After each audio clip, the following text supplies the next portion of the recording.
Bersama lagi dengan saya, Amalina dari tim Editorial Impiana dan dengan tetamu kita hari ni, Kak Anis Syahada. Ya, sekali lagi. Terima kasih Amalina jemput akak lagi sekali. Alright. Kak best sangat. Baik. Kita share benda free kan musim-musim ni. Yes. Alright. Okay, hari ni kita punya topik apa Kak Anis? Nak kupaskan. Topik yang kita dah bincang nak kita ketengahkan kali ni ialah topik untuk pembahagian ruang terbuka. Yes. So macam kita dah bincang itu, okay. Kita tahu ramai orang sekarang ni beli rumah je open concept. Okay, kita open concept, nampak dapur, rasa macam tak tahu rasa macam mana kalau orang tengok aku masak kan.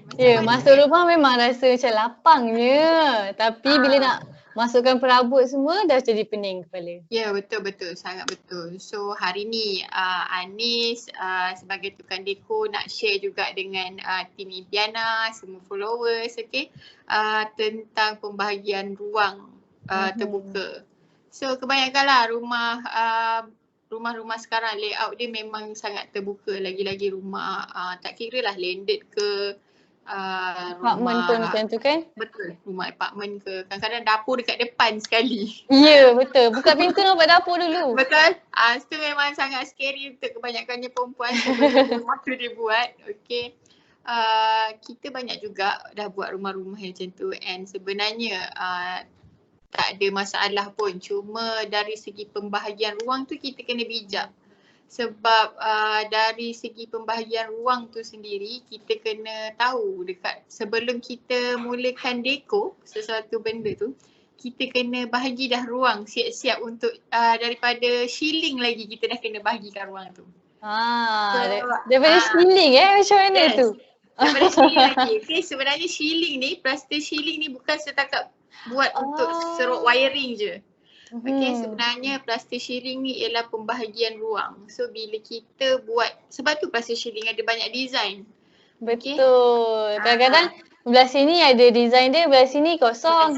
Macam tu ada orang bahagikan ruang Kak Anis? Yes, kena bahagikan ruang. So bila daripada plaster shilling tu kita dah buat kotak yang betul untuk dekor di bawah ni yang betul, dia takkan terkeluar kotak ataupun tersasar kita punya dekor tu. So dekat sini macam Kak Anis nak share dengan semua, sebenarnya daripada basic item sebelum kita buat renovate, kita kena tahu bahagian ruang tu kita nak buat ruang apa. Contohnya ruang masuk, ruang tamu, ruang dining, wet kitchen, dry kitchen. So dekat situ dia ada part-part ruang dia. Maksudnya sebelum start renovation pun kita dah kena perancangan. Kita dah kena plan. Yes. Betul. So barulah kita boleh bagi tahu kontraktor kita ataupun kita punya ID ke untuk kita bahagikan ruang tu macam mana. Sebab kita yang nak duduk dekat rumah tu. Ya betul. So kita tahu penggunaan kita macam mana kan? Ya, kita yang tahu sebenarnya kita perlu ke tak wet and dry ataupun kita perlu tak ruang bar area, island semua tu. So kita sendiri yang kena decide untuk tahu macam mana untuk kita bahagikan ruang tu. Dan barulah bila orang kata layout dekat atas tu betul dan di bawah tu akan disusuli dengan benda-benda yang betul. Betul lah, saya tak terfikir pun kita kena start dengan ceiling. Yes, sebab kadang-kadang orang hanya cakap okay buat je plaster ceiling, letak je kipas, lepas tu dah berterabur. Kipas dekat bawah meja makan, lampu dekat tempat lain. So semua tu sebenarnya dia perancangan sangat teliti, kena sangat teliti sebelum kita buat sesuatu benda tu. Sebab buat rumah ni dia melibatkan kos yang besar. Sebab kita tak boleh repair kemudian. Kita repair. Ni long term ni. Yes. So bila kita nak buat satu benda tu biarlah betul daripada mula sampai akhir. Supaya kita buat hati kan. Betul? Nak duduk lama rumah bukannya murah-murah. Betul, bila salah je dah berlagu. Salah lah pula. Orang banyak duit pun frust kalau salah buat rumah kan. Betul, sebab bila dia jadi keadaan dia tu berterabur, kita jadi macam tak best dia tengok Kan nak Ah, masuk rumah pun tak best je rasa. betul. So macam daripada shieling tu juga kita dah boleh coordinate dah kipas kat mana, lampu pendant light kita kat mana, down light kita. So barulah orang kata bila masuk rumah tu, oh itu dapur, kan, ini ruang tamu. So dia diterjemahkan, orang tengok je pun kita dah tahu dah ruang tu. Dia dah ada, orang kata jiwa lah, bila kita tengok je kita rasa selesa kan. Macam tu. Tak ada pun keliru ke. Betul. Ni ruang apa ni? Itu tempat makan ke ruang tamu? Tapi biasa kan kalau orang Malaysia ni makan pun kat ruang tamu. Apa pendapat Kak Anis? Okay, so sebenarnya typical Malaysia ni sebenarnya bukannya salah, tapi sebenarnya kita kebanyakan rumah lah dekat Malaysia ni dia tak ada proper area yang kita nak makan. Betul. Kita budak-budak nak main kan. Kita tak create ruang tu. Nak belajar. So dia jadilah tempat mama ni dia suka. Dia suka main kat ruang tamu anak dia, sepah kat situ kan. Sebenarnya daripada pengalaman Kak Anis sendiri buat rumah klien Kak Anis, bila Kak Anis sendiri dengan owner try untuk create something yang different dalam rumah tu. Contoh je lah budak-budak, orang kata budak-budak yang paling kadang-kadang nanti buat sepah ke apa kan. Sebenarnya bila kita dah create satu ruang untuk diorang tu, contohnya bilik dengan play area, study area dia takkan pergi tempat lain. Sebab diorang tahu itu diorang punya space kat situ je. Kalau kita dah educate diorang pun kan senang. Dia dah jadi macam display. Oh, buat apa nak pergi buat dekat ruang tamu? Dah ada ruang yang mak kita sediakan kan. So dia jadi kita tak payah marah ke, kita tak payah apa. Tapi bila kita create sesebuah ruang tu, semua orang tahu duduknya dekat mana. So tak adalah buat kerja sekolah kat meja makan. Itu memang biasa nampak dah tu. Itu biasanya. So sebenarnya bila dah masuk rumah baru, dah ada ruang-ruang baru, kita nak beli perabot baru, better kita rancang untuk kita bahagikan setiap ruang yang terbuka tu untuk kita adakan setiap tu ada function dia. So barulah bermanfaat kan. Setiap ruang kita tu bermanfaat. So bila kita nak bahagikan ruang juga, kita kadang-kadang kebanyakannya ada orang dia guna partition. Macam Kak Anis tadi, daripada Kak Anis jenis suka bahagikan ruang melalui pembahagian perabot. So bila ada kenduri ke apa ke, kita tak tersekat dengan partition. Sebab partition tak boleh ubah. Betul, dia fix kat tu. Yes, dia fix. So macam Kak Anis, jenis Kak Anis memang suka sangat dekor yang neat and clean. Dekor yang sangat mudah untuk kita maintain kan. Macam tu untuk bila kita bahagikan ruang tu, kita rasa selesa. Kita ada circulation laluan. Kita tak adalah tolak perabot semua pergi tepi dinding. Betul. So macam mana, apa tips Kak Anis yang macam nak bahagikan ruang tanpa bina apa-apa, macam tak ada keluar kos kan, untuk kita gunakan perabot saja. So kalau macam Kak Anis sendiri kalau tengok, Kak Anis selalu tengok macam HGTV ke, idea dekor daripada luar, kebanyakannya diorang memang sukakan ruang terbuka. Bila ruang terbuka tu dia akan create ruang tu berdasarkan pembahagian perabot.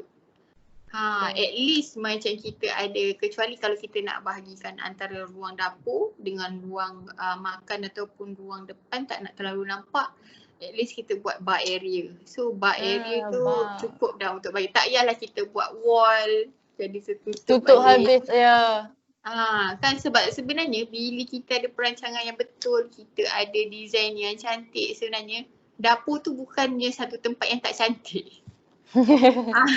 Siapa tak nak dapur cantik? Dapur cantik lagi semangat kita nak masak. Betul. So bila dapur tu cantik sendiri, kita rasa macam sebab apa nak sorok dapur kita kan. So sebabkan sekarang ni dekat situ, sebab bila kita buat kabinet dapur sendiri pun kita tak ada ruang simpanan yang yang apa orang kata Proper. selesa. Proper. Kita simpan makanan, kita simpan periuk, kuali. Semua sumbat je. Kan, semua sumbat je. So sebenarnya bila kita dah bahagikan ruang terbuka tu, mungkinlah dia akan jadi lebih kemas lah. Kita pun nak kemas seronok, nak rajin, jadi rajin lah kan. Yes, betul. Sebenarnya bila dia dah terbuka tu, bila kita ada ruang simpanan macam built-in storage tu memang lebih kemas lah. Kita dah tahu dah dekat mana nak simpan. Sebab kita ni bila kita tak ada ruang simpanan yang betul yang kita letak sini dululah. Dululah, sinilah. Kan. So pembahagian ruang tu sendiri kadang-kadang penting lah. Penting daripada mula kita masuk rumah, kita plan. Okay, kita tahu apa yang kita nak dalam rumah kita and ruang apa yang kita nak wujudkan. Baru kita boleh bahagikan ruang-ruang terbuka yang ada tu. Okay. Sebab kalau kita tengok rumah kita tak sama dengan rumah orang lain. Betul. Setiap rumah penggunaan dia, keperluan dia semua lain-lain. Betul. So kita kena cater tu kita punya need kan. Tak boleh ikut orang. Betul, kita tak boleh ikut orang. Mungkin kita boleh ambil idea orang tu. Mungkin kita boleh ambil tema dia. Tapi sedikit sebanyak kita kena tahu apa yang kita perlukan dekat rumah kita. Betul. So macam Kak Anis sendiri, rumah Kak Anis? So macam rumah Kak Anis sendiri pun memang ruang yang sangat terbuka. Okay, ruang yang sangat terbuka. So Kak Anis memang decide untuk buat macam Kak Anis cakap tadi, pembahagian daripada shieling lagi. Okay, daripada lighting, kabinet, warna semua. So kita bahagikan ruang tu by part. So daripada entrance, ruang tamu, daripada dining area, dry kitchen, baru kita pergi ke wet and laundry. So ruang-ruang tu macam kita boleh decide sendiri laundry kita nak ada dekat mana. Bila kita extend ruang mungkin kita dah tahu dah dekat mana kita nak adakan wujudkan ruang tu. Tapi bila orang kata ruang yang mungkin terhad macam rumah kondo ke, rumah residensi ke, apartment ke, biasanya kita macam Kak Anis cakap tadi, Kak Anis akan elakkan untuk buat partition yang kekal. Binaan sebab dia akan melimitkan lagi area yang dah sedia ada kan. So maksudnya kita tak payah takut pun dengan layout, open layout kan. Betul. Patut embrace dan rancang betul-betul. Betul. Lagi satu, bila kita ada ruang yang terbuka, kita kena rancang warna yang betul juga. So bila rumah kita kadang-kadang sekarang rumah kadang-kadang 600 square feet pun ada. Kan? Ya Allah. Kan? Memang sangat tough lah kalau kita nak adakan semua ruang kan. Tapi penggunaan warna, material, saiz, barang elektrik, semua kita kena rancang daripada awal supaya tak ada masalah tak muat. Orang dah buat salah terkeluar. So benda tu sangat penting. Dia punya perancangan tu sangat penting. So nak beli apa ke, kita kena tengok saiz rumah kita dengan binaan kekal macam built-in wardrobe ke, built-in cabinet ke. Kita kena tahu benda tu. Okay, faham. Kak Anis ada tak pengalaman kena renovate rumah yang dia dah buat tapi dia tak suka dengan layout dia tu? Ada. Baru ni Kak Ni buat rumah seorang Indian guy ni, dia dah renovate dah rumah dia. Okay, dia dah buat dah plaster ceiling semua dah buat. Tapi dia kata dia Indian tapi bujang tau. Wow. Dia dah buat rumah dia dekat Shah Alam. So dia cakap Anis, I rasa macam tak cantik lah rumah I, tak boleh buat balik. Dah satu kerja pula. Kos tu semua.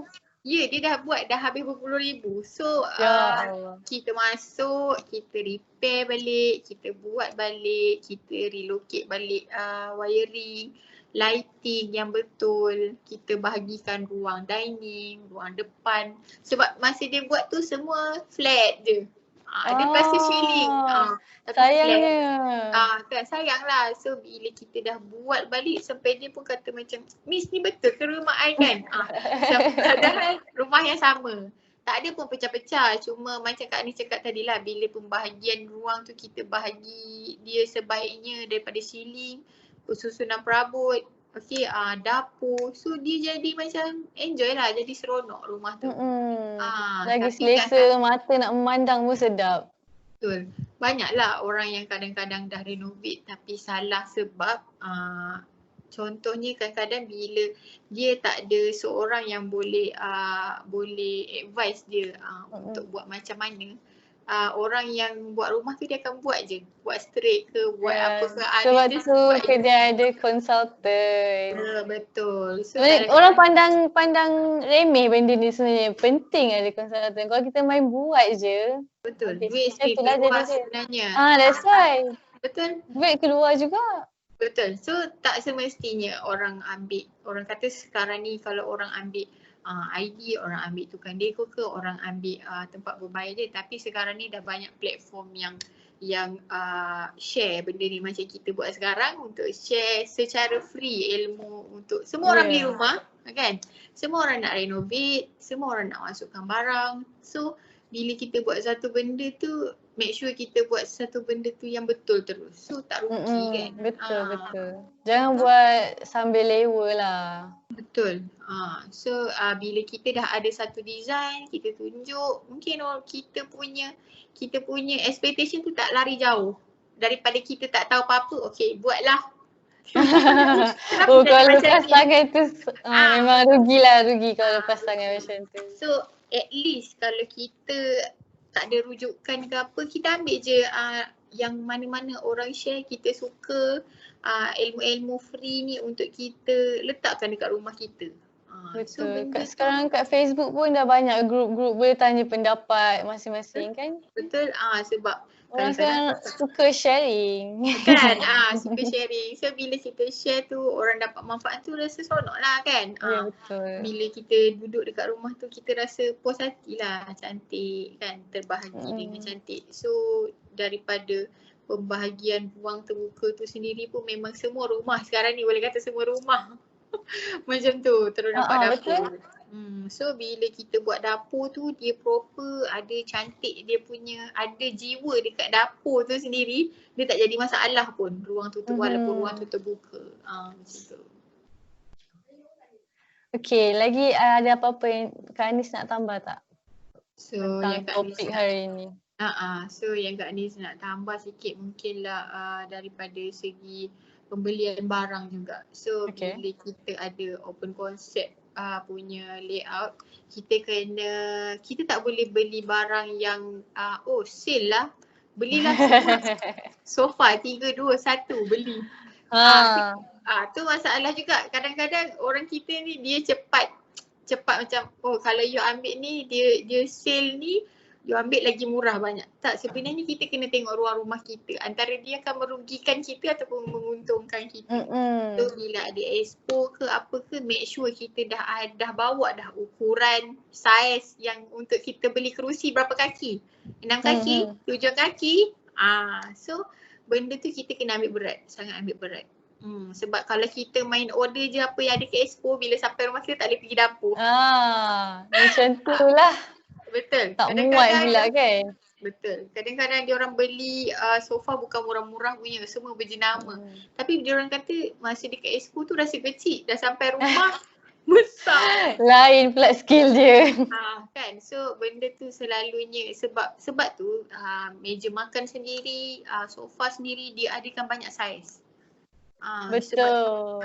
Sebab tu kita kena pandai, kita kena tahu penggunaan ruang kita tu sesuai ke tak dengan rumah kita. Macam Kak Anis cakap tadi lah, setiap kediaman berbeza-beza bergantung pada penggunaan dan keperluan kita. Betul. Saiz rumah berbeza juga. Betul. So yang benda-benda tu lah, macam benda-benda tu lah, tak semestinya rumah orang tu pakai L shape, rumah kita sesuai. Tak semestinya. So bila kita alert pasal benda tu, kesalahan tu kita boleh kurangkan. So betul. Daripada pemilihan perabot ni, kita semua ada duit. Okay, semua ada duit, semua orang boleh beli. Dia beli tu, kita boleh beli. Okay, so tapi antara kita beli benda tu betul ataupun salah tu pilihan kita. So kalau kita salah beli barang, kita tanggung lah. betul. Tu apa-apa yang kita buat tu atas tindakan kita. So better kita study satu-satu orang. Sebab tu Kak Anis, kalau Kak Anis share dengan follower Kak Anis sendiri, Kak Anis tu cakap dengan dia orang, jangan kalau pindah rumah, kalau bajet terhad, buat satu-satu ruang. Jadikan satu-satu ruang, barulah mula-mula buat hall, lepas tu buat dining, buat bilik master, buat bilik anak. Betul-betul tips ni memang tips yang antara tips yang bagus untuk kita ikut. Sebab kita tak payah tergesa-gesa pun nak penuhkan rumah dengan Sebab rumah kita tak ada siapa marah. Betul. Rumah sendiri kan? So kita boleh fikir baik-baik. Okay, macam Kak Ni sendiri pun dulu selalu share tips. Sebulan satu barang pun should be no problem. Tak semestinya orang tu buat renovation beratus ribu, berpuluh ribu. Mungkin kita tak ada sebanyak tu. Tapi kita sebulan kita spend kan untuk bulan ni kita beli meja makan lah. Okay, bulan depan dah banyak dah. Bulan lepas kita beli meja kopi pula. So kita yang buat benda tu. So orang kata lama-lama penuh lah kan. Setahun ada 12 bulan, dalam setahun tu ada 12 barang. Yang penting sabar. Yes, betul. So bila kita, macam Kak Ni selalu cakap lah, bila kita beli karpet ke, bila kita beli sofa ke, kita beli yang betul-betul puas hati. Alah membeli benda memakai kan, orang kata kan. Beli sekali je segak kan. So macam orang kata puas hati lah. Tak adalah kita beli barang tu berkali-kali sama macam kita beli satu barang yang mahal tu sekali. Betul-betul. Lepas tu kita nak simpan kat mana? Dah banyak-banyak. Simpan lagi satu hal. Storage lagi kan. Satu dah lama penuh store. Tu antara benda-benda yang selalu mendatangkan masalah jugalah. Bila kadang-kadang beli, lepas tu tak tahu tak mana. Last sekali bila nak buat deco semua jual. Sebab dah salah kan. Terpaksa jual. So jadi macam rugi. Better kita buat perancangan awal. So betul. Kalau kata kita nak letak 6 seater ke, 8 seater ke, kita tengok ruang kita. Kita kena tahu ada ruang laluan, ada selesa nak duduk. Kebanyakannya lah kalau kita selalu tengok orang kadang-kadang tu dia main beli je meja makan ke apa, lalah hari-hari biasa kalau orang tak datang tolak pergi melekat dekat dinding. Ya. Maksudnya kan? Dia tak ada perancangan lah kan. Yes. Bila sampai rumah tu, sebab tu Kak Ni selalu cakap kalau nak beli apa-apa, bawakan ukuran daripada rumah lagi. Supaya kita tahu berapa kaki yang kita perlu untuk kita beli perabot tu untuk kita letak kat rumah kita. Sebab kadang bila expo ke apa, dia banyak custom made punya barang. So dia boleh customkan berapa kaki yang kita perlu dengan ruang kita. Barulah dia nampak on point je benda tu terletak. Taklah macam tangkap muat je kan. Ya betul. Rugi kalau nampak macam tangkap muat tu. Perabot pun bukannya murah kan, mahal betul juga. Betul. Macam-macam dah rugi kat situ. Betul. Kalau tak rancang betul-betul. Betul. Tu yang kadang-kadang bila kita share baru kadang-kadang orang kadang-kadang tak perasan benda tu. Tak, beli je lah sofa, beli je lah meja makan kan. Tapi sebenarnya benda tu sebab tu dia ada ukuran. Sebab tu dia ada macam-macam shape. So daripada situ kita yang macam Kak Ni cakap tadi, kita yang kena pandai bijak untuk pilih apa yang sesuai untuk rumah kita. Untuk rumah kita, ya betul. Lagi dengan ruang terbuka kan. Yang paling cantik sekali kita dah tetapkan konsep kita lah. Kalau kita nak beli English, kita belilah perabot yang ada berunsurkan English. Kalau moden, kita selitkan unsur moden. Tak adalah sini jati, sana English, sana moden. Dah macam merbah. Kan, sebab setiap perabot tu dia hasilkan dengan tema sebenarnya. Kita yang mix and match untuk jadikan dia cantik. Tapi kena rajin lah kalau nak cantik, cari barang cantik-cantik ni kita kena rajin berjalan, explore kan. Sebab tu tak boleh tergesa-gesa, kena tengok satu-satu dulu, ambil feel dulu. Betul, kena imagine kan. Sebab bila dah beli duit dah keluar kan. So better kita buat perancangan awal supaya tak membazir, tak buang masa kan. So kita bila, bukan yang kata apa, bila kita dapat sesuatu ruang tu, kita dah create dia jadi seronok tu, dia ialah satu kejayaan yang orang kata rumah tu tak boring tau. Betul, walaupun rumah sendiri kan memang kita yang nak duduk. Lagi-lagi musim PKP. Tak boleh pergi mana. Ya Allah, musim PKP ni semua orang lah. Semua orang lah. Transformasi ruang. Betul. So dekat IKEA tu pun sampai dah habis barang. Tahu tak apa. Dekor kan. So tapi okey lah kan. At least kita enjoy dekat rumah masing-masing kan. Cuma Seronok tengok semua orang share orang punya dekor orang sebenarnya. cat kan. Ha. Orang buat mural dekat dinding kan. Kreatif rakyat-rakyat Malaysia ni. Kan. So at least macam benda tu bermanfaat lah. Satu Ya, family betul. dapat rasa benda tu kan. Macam-macam ragam lah kan. Tapi seronok lah. Bila kita Seronok. benda tu kan. Okay. Okay. Saya rasa tu je kot untuk hari ni. Okay, terima kasih sebab jemput Kak Anis lagi sekali. Terima kasih kat Kak Anis sebab sudi share. Macam-macam lah Kak Anis share. Kan. Seronok dengan Kak Anis borak-borak. Kan. Betul, thank you sangat-sangat sebab kadang-kadang mungkin benda tu orang macam Amalina cakap tak perasan pun benda tu penting kan. Tapi bila kita dah share lepas ni mungkin lebih ramai orang akan alert benda ni kan. Okay, so thank you Kak Anis. Thank you semua yang menonton live ni. Kita jumpa lagi di lain masa. Mungkin kita boleh jumpa Kak Anis lagi dengan topik yang lagi best. Kalau korang ada topik yang best-best nak kita orang sembang, boleh komen kat bawah. Okay? Alright. Bye. Bye. Assalamualaikum. Salam. Bye Kak Anis. Bye.